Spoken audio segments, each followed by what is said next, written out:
What's up, y'all? It's your local Gator, and today we're taking a look at DSP. He goes on a bit of a rant. This ought to be a good one, folks. Kick back, relax, and let's get right into it. Here's basically the schools of thought that have come out of this. If you don't know, if you didn't see yesterday's podcast, in a nutshell, I'm having difficulty figuring out how to tackle longer games.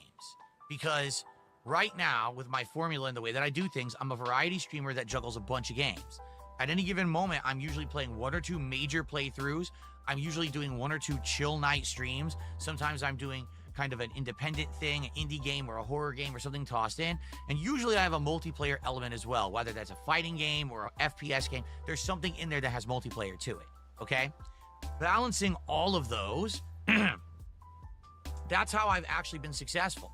I've said my formula and my situation is incredibly different from everyone else's.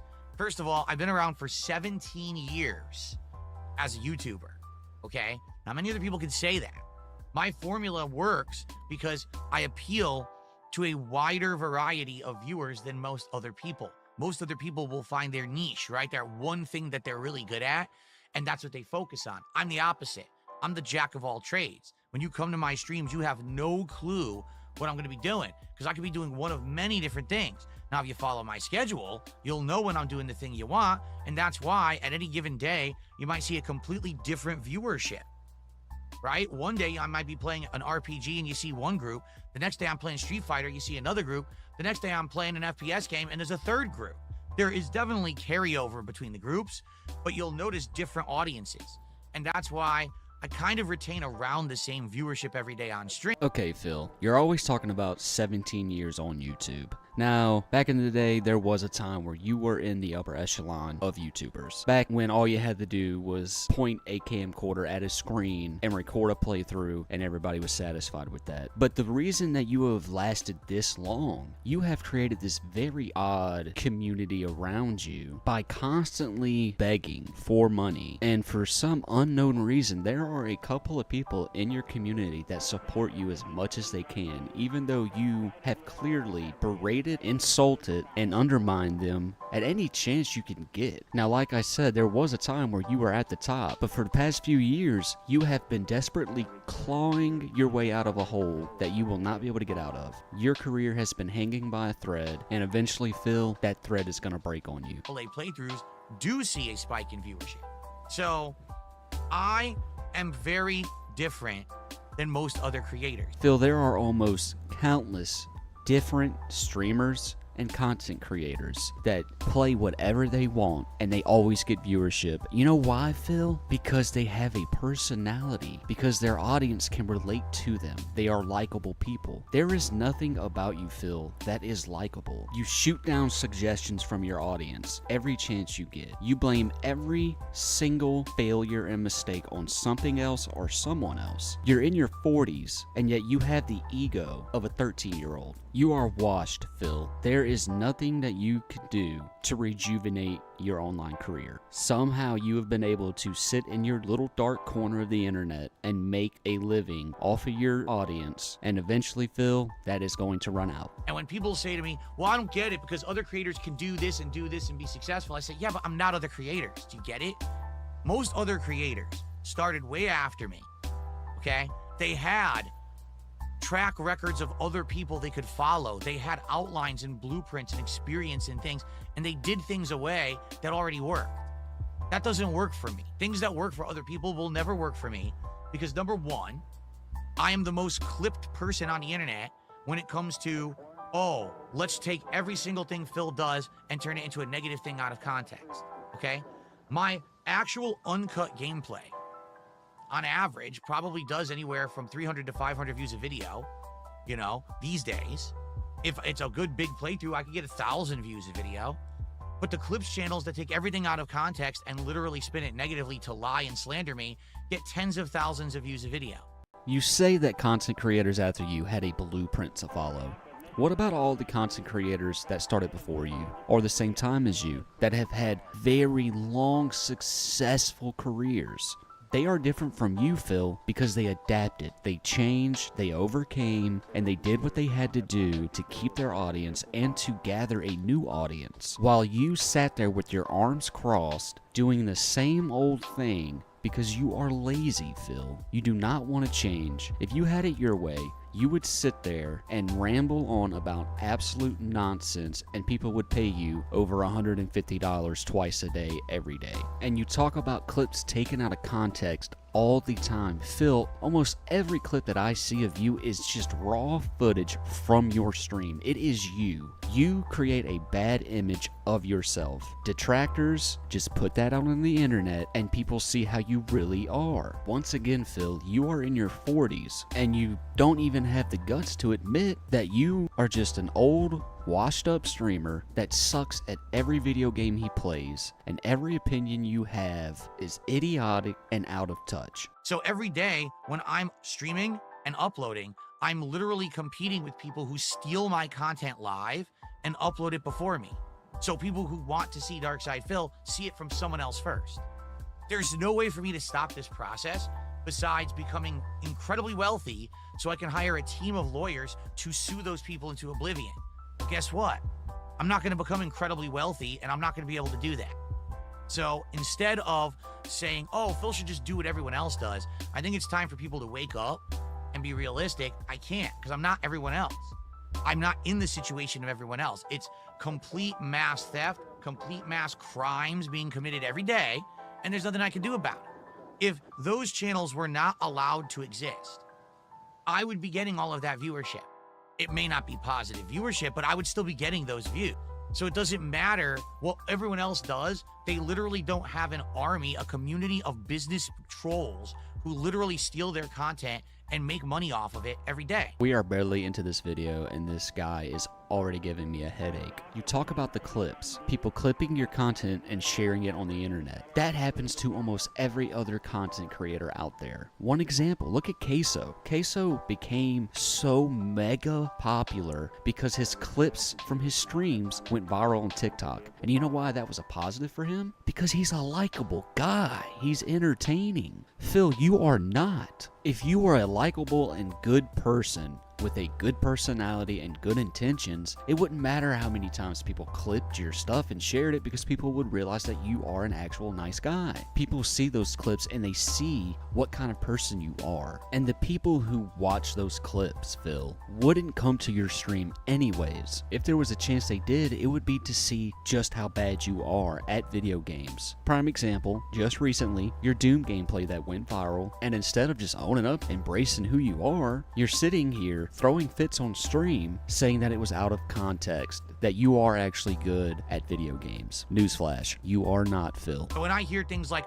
oh, well, so-and-so can just play a game non-stop and not quit it for 2 weeks, why does it work for them and not for you? Because I'm Darkside Phil, one of the most fucked with people on the internet, and until you realize that, nothing you say has any validity. So, basically, what I'm seeing is a couple of different schools of thought.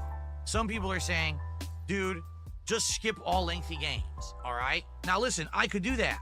I could become a guy that sadly just doesn't play any more RPGs. Because RPGs are lengthy. I'll never get through one. I'll never play a visual novel. I'll never play any game that's longer than 20 hours. Because anything that's longer than 20 hours is going to take me over a month to beat. Get it? Doom was the exception, because with Doom the Dark Ages, I literally made my schedule play it every day so we could beat it just a little over a week. And that one I think did fine for what it was, but you notice that when I played Doom, I wasn't playing a lot of any of the other games that I was playing.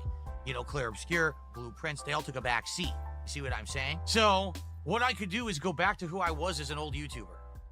Who was I as an old YouTuber? Well, before I even live streamed, I just made on-demand videos, and here was my objective. Buy a game, play it as quickly as humanly possible. Doesn't matter how much content I cover, how many missions I do, all I'm trying to do is beat the game as quickly as I can. And once it's done, review it, package it up, return it to GameStop to get my money back. Not really return, what it was the trade-in system back then. If you traded in multiple games quickly, you got like a giant boost, okay? And then on to the next game. Back in the day, I was known as the gaming YouTuber who went through games so quickly. that within 1 or 2 days of release, you could watch my whole playthrough, enjoy the game, know if you liked it or not, and buy it for yourself if you liked it, or skip it if you didn't. I was used as the guideline of should you buy a game or not. That was the purpose of DSP gaming back in the day. But over time that changed. People told me they didn't want that anymore. That making playthroughs that are rushed and only focusing on story, sadly, skips most of the meaningful content of the game. How can you truly judge a game if it's good or not if you skipped all the side missions and all the challenging content and only streamlined the story? So people told me, Phil, you're a dinosaur. Phil, your model's outdated. You need to change and update with the times. Everyone today is becoming interactive. Everyone does the side content, talks with their audience. You got to change. So I did. In the last 10 years, I completely changed my model to now be interactive, side content, shout outs, talking, everything like that. And now the games take a hell of a lot longer to beat. Now everyone says you take too long. Your playthroughs are boring because you're doing too much side content. You're over leveled for the main story. So the truth is, the feedback I've gotten led me to where I am today, and now no one likes where I am today. I could have stayed who I was, and then I would have been told, you're a dinosaur, you didn't roll with the times and change. And then if I change, you're also wrong. So that's the difference between Darkside Phil, DSP Gaming, and other content creators.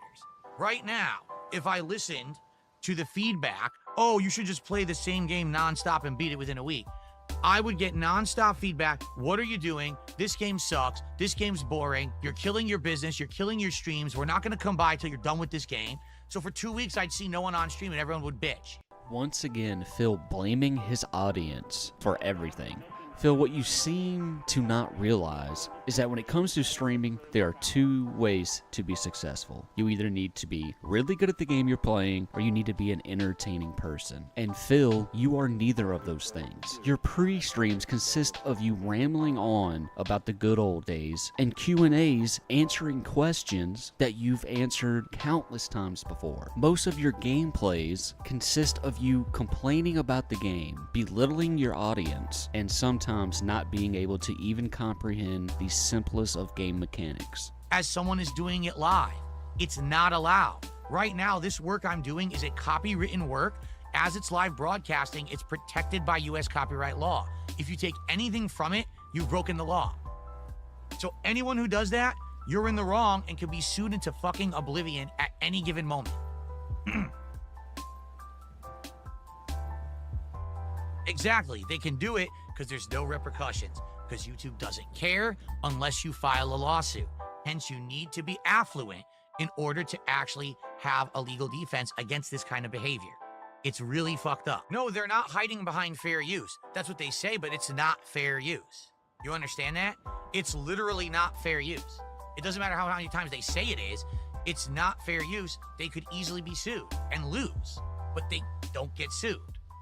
That's why they get away with it. YouTube should have a system where they have employees, actual humans, who are well-versed in the copyright law, where you can say, hey, someone on your site is actually violating copyright law right now, stop it. And they should look at the case and say, yeah, they are. Shut down the person doing it, shut down their channel, and that would be the end of it. But YouTube doesn't care. All they care about is their own asses. So the only way they'll ever take any kind of legal action against someone is if you sue them. If you sue them with a lawsuit, then they shut them down. So that's it. And I'm not rich, so I can't do that.